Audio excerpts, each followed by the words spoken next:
Hello, my name is Andrea. In today's lesson, we will learn about how to discuss treatment with a patient. This lesson is divided into 4 parts.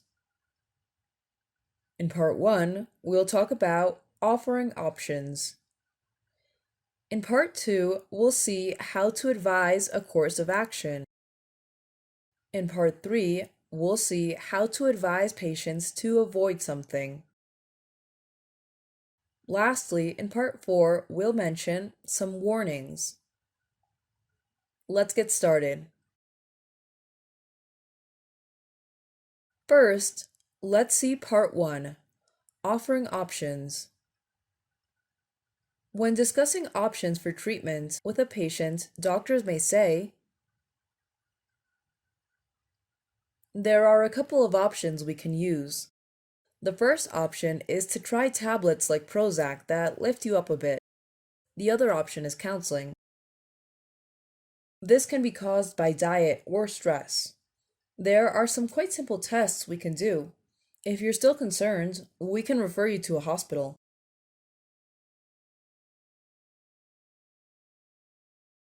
Next, we'll see part 2, advising a course of action. Sometimes it is necessary to give advice on what a patient can do for their health. Some examples of advising a course of action are: some time off work might help. If you felt that would be helpful, you could take a week off and see how you felt after that. Carry on drinking lots of fluids. If you still have some pain, you can keep taking paracetamol. Other things might help, like raising the head of your bed. That's one of the simple things we could start you off with. You said that you haven't tried indigestion remedies. That's something you could try. Now, for part 3, advising patients to avoid something.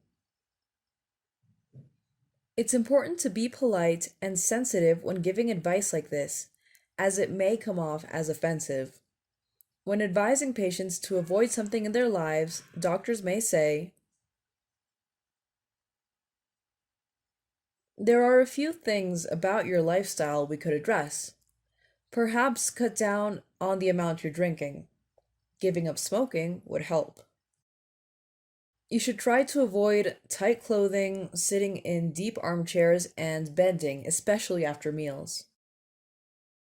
It would be wise to cut out fatty foods.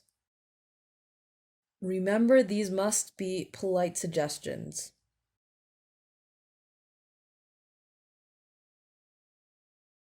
Finally, we'll see part 4, warnings. When a doctor wants to warn a patient that the consequence of ignoring the advice could be serious, they may say, if you aren't feeling better in 7 to 14 days, you really must come back and see me again. If you feel that things aren't settling, aren't getting back to normal, it's important that you see me again. If you keep damaging it, you're going to end up with a long-term problem.